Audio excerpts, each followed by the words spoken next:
were split into two kingdoms, the northern kingdom, which we usually refer to as Israel. I don't know if you can see it really. I hope your eyes are good, right? You can see all the cities in there. and the southern kingdom is referred to as Judah. 2 Kings chapter 17, verse 1 through 6 reveals that this northern kingdom was taken away by this, the Assyrian Empire, the army, because the king no longer wanted to pay any tributes to them. Now, that was the end of the northern kingdom, as we see all the Israelites that we see in there. Being taken captive is no fun, right? I don't think being taken captive to a different place is a fun thing to do. Because what follows captivity is always oppression,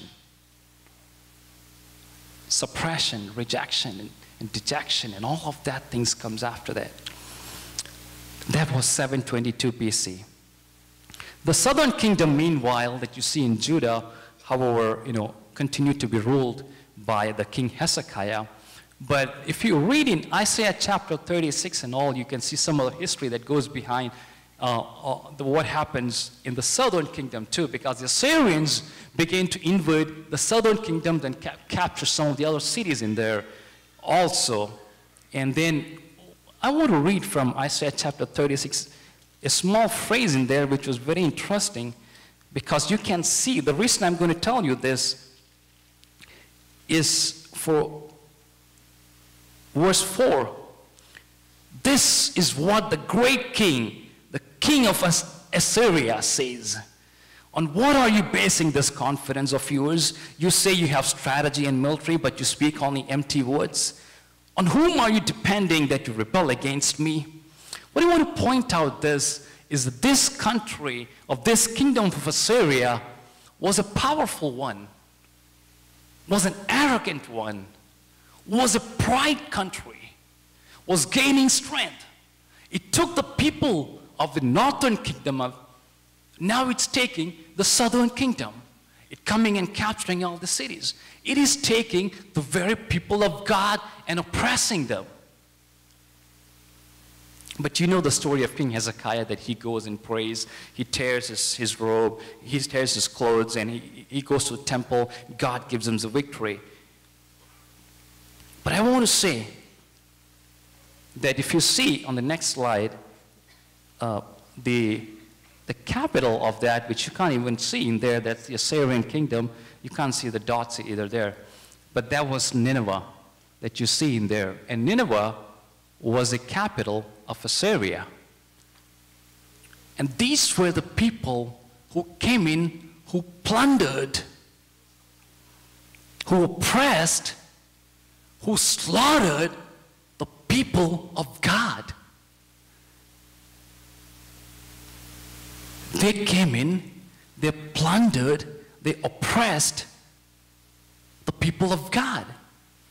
And in that time comes out a prophet called Nahum, whose word means comfort.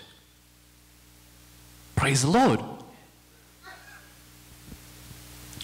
If you read Nahum chapter 3, you can see some sort of characteristics of these people. Verse 1, these people, this was a city of blood. Verse 19, this was a city of cruelty. Chapter 1, verse 11, talks about arrogance. 14 talks about idolatry, murder, lies, treachery, injustice. 100 years ago, this was a city that turned to God. As a city, they came, they cried from the king down, they turned to God. 100 years later, murder, lies, blood, idolatry. How can this happen?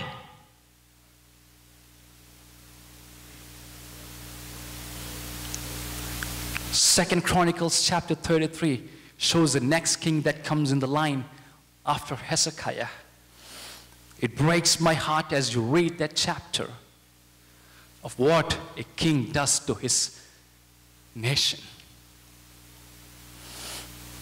Meanwhile, there was another kingdom that comes called the Babylonian kingdom that comes. And we read in verse 17, I believe in there, that says that they take the king, they put a hook in his nose and put him in shackles and take him to Babylon, and all the story that continues. But dear brothers and sisters, there was oppression everywhere. If you look at the chapters in Nineveh and in Nahum, the chapter 1 is talking about a public announcement of the judgment that's going to come against this city of Nineveh. Verse 2 we read, the Lord is a jealous and avenging God. The Lord takes vengeance and is filled with wrath. The same city that came to God 100 years later, now God says, I am mad. I am angry. I am fierce. I'm filled with wrath at this people.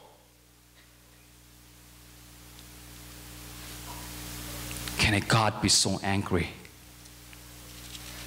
As you continue to read in there, you can see the fierceness of his anger. I don't know if you feel the chills there. I don't know if you feel the intensity of the wrath of God in those verses in there, because nothing can stand. Chapter 2 talks about the execution of the judgment. Verse 6 says, the river gates were thrown open and the palaces collapsed.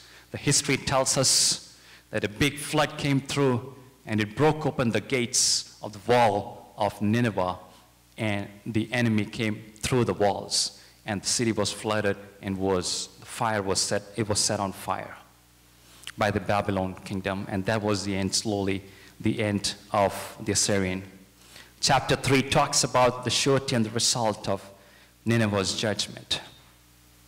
Dear friends, my intention today is not to give you a history lesson, but to share with you something that God has laid in my heart from this book of Nineveh. Yes, I told you the story of Nineveh, how proud they were, how arrogant they were, and God sent his wrath on them. But my intention today is to share with you two things. Number one, today is a time of celebration. Number two, today is a time of reverence.